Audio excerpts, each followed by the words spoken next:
Tell me what we have done.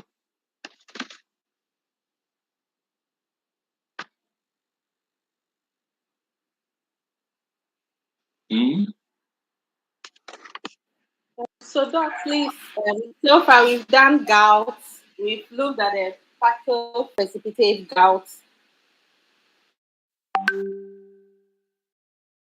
and we've also, so for the pharmacological, we said we can give NSAIDs, we can give colchicine, steroids, and paracetamol. So, and for the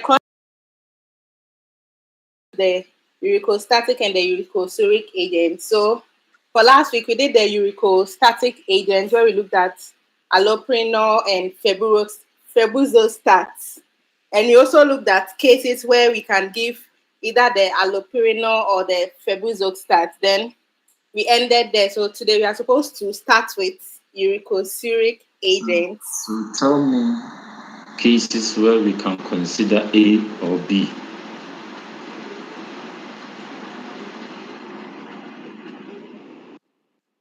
Tell me. So for the febuxostat, if there is a renal, so normally when there is renal impairment, we can't do the allopurinol, or we can do it, but we lower the dose. So should a case where the allopurinol is contraindicated, that's when we start with febuxostat at a dose of 80 milligram daily. Then we check the uric acid levels every 2 to 4 weeks. Then we titrate the dose up to a maximum dose of 120 milligram daily.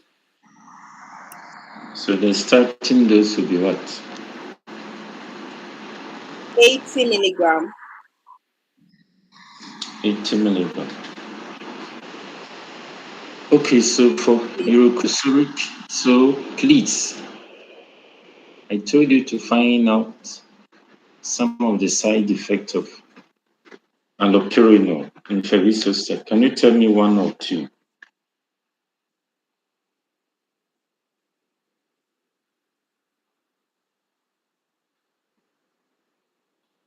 Okay, so for the I'm listening.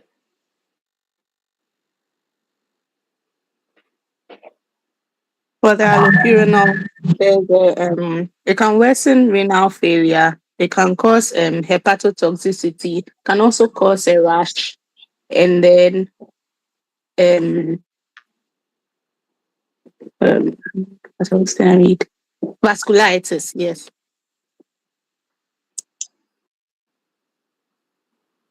What of?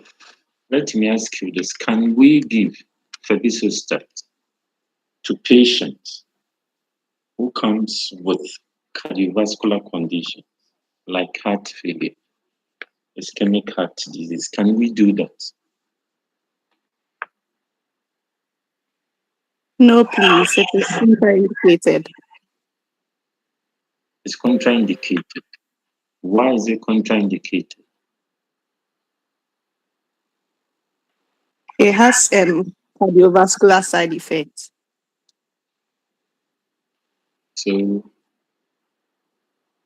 it's important that you know a few side effects for your exams and for your practice. If you get to the ward and the patient comes with gout, that same patient is having renal impairment, then you think about either dose reduction for allopurinol or you do a change. You change it to febuxostat. If a patient is having heart failure or ischemic heart disease, then you think about giving the patient. You want to do febuxostat, and you think about giving allopurinol. So please, I keep on telling you this because you could have a case and you could talk about the appropriateness of the medication given. So you could use the contraindication, you could use the side effect to say that this is not appropriate. Or you can talk about the comorbidities and say that because of these comorbidity, this is not appropriate. So please, do you get me? Yes, please. So let's talk about uricosuric agent. What comes into your mind when I say uricosuric agent?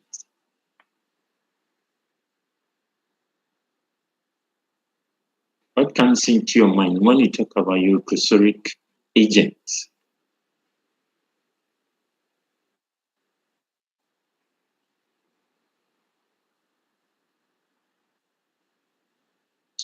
What are those agents?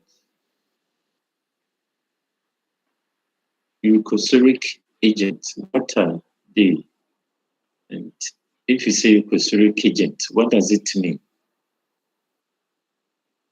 They increase the secretion. So they increase the secretion of uric acid. They increase the secretion. So if they would do that, by which mechanism? Let me use the whiteboard.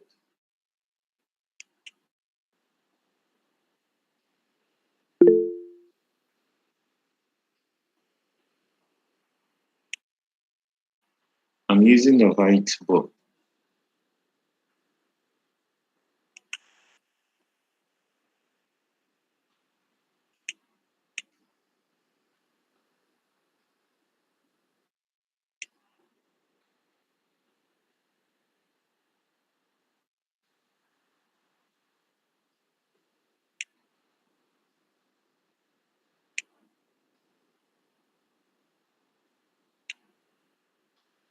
Okay, so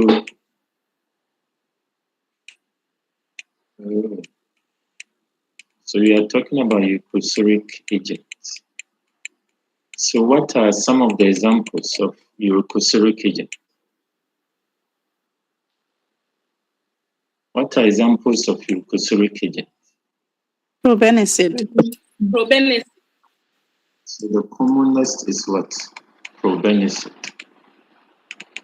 What again? What again about uricosuric agent?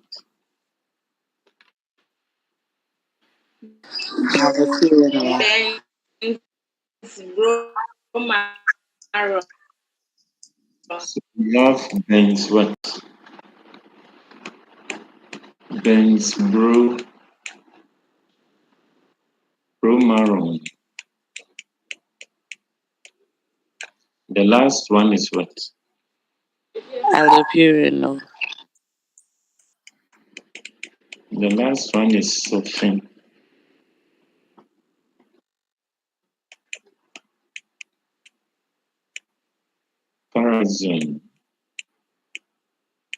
Sulfentrazone.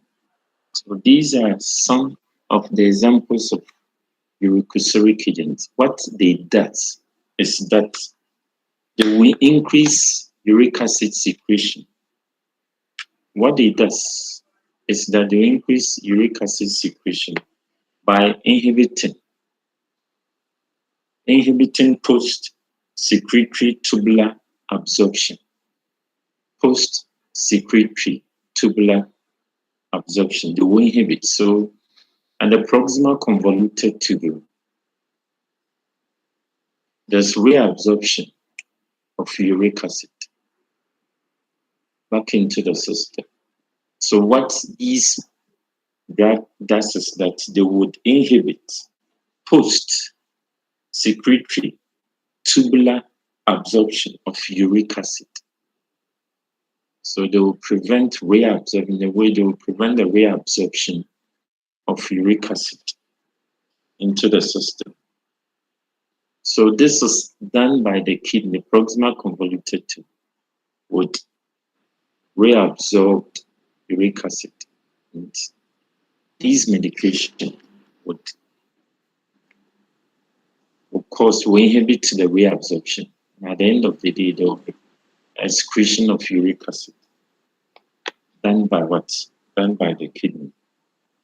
So these medications are considered as a second line. These are considered as a second line. The first line is these uricostatics. These are considered as a second line. Please, have you seen this medication in a shop before?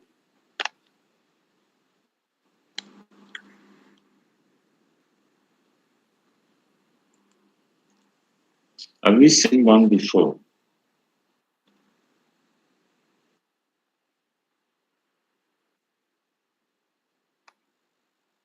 No, please. You haven't seen probenecid. The commonest is the probenecid. The commonest is the probenecid. And therefore, these agents, because these agents will cause excretion, when the patient comes with renal impairment, such that there's under excretion of uric acid, these drugs shouldn't be used. When there's under excretion, meaning that when there's a renal impairment, this medication shouldn't be used because it's basically done. Excretion is basically done by the kidney, so it shouldn't be used with patients. There are certain patients with nephropathy. These patients shouldn't be put on these medication. And one thing that you should advise is that patients on these medication should take adequate fluid or should be maintained on adequate fluid intake. It's very, very important. Other than that, it will precipitate. And if you are using these agents, when there's a renal impairment, there will be accumulation of this. And this can cause renal stones, accumulation. When we have a situation whereby there's under excretion of uric acid as a result of nephropathy, as a result of renal impairment, there could be accumulation of this and cause renal stones. And another advice that you should give to the patient is that these agents, when you are given to a patient, this means that you should give this agent to patient without renal impairment. If there's renal impairment, please don't. And when you are giving to patient without renal impairment, the advice is that you should give it with more water. The patient should take more fluid to aid the excretion. So the commonest is the probenecid. This is the commonest, probenecid. And I'm shocked that you haven't seen this because we don't use those a lot. That is a second line.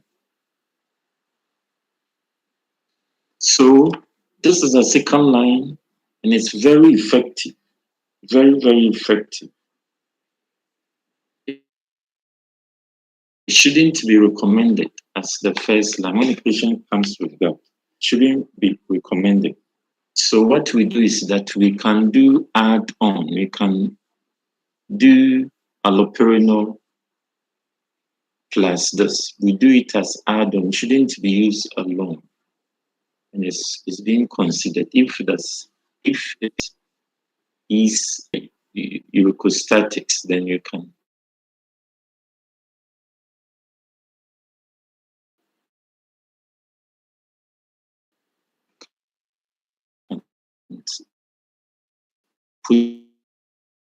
put in the second line. But you can do it as add-on. This is the combined 5 grams to to 2 grams, plenty water. What are some of the side effects of the soap? So please note them. The benefit is dyspepsia. You have dyspepsia. You could also have reflux, common dyspepsia, reflux. Please, I am saying note these small things. You'll be shocked that you can say a drug is appropriate or inappropriate based upon the side effect, based upon the comorbidities. If a patient comes with heart failure of gout, the patient comes with pain, you could be asked. If a patient comes with ischemic heart disease, and you are asked the medication that you can, the prostatic agents that you can give. So you should know this. It means you should know the side effects and the medication that you can give to this patient. So who can tell me one contraindication for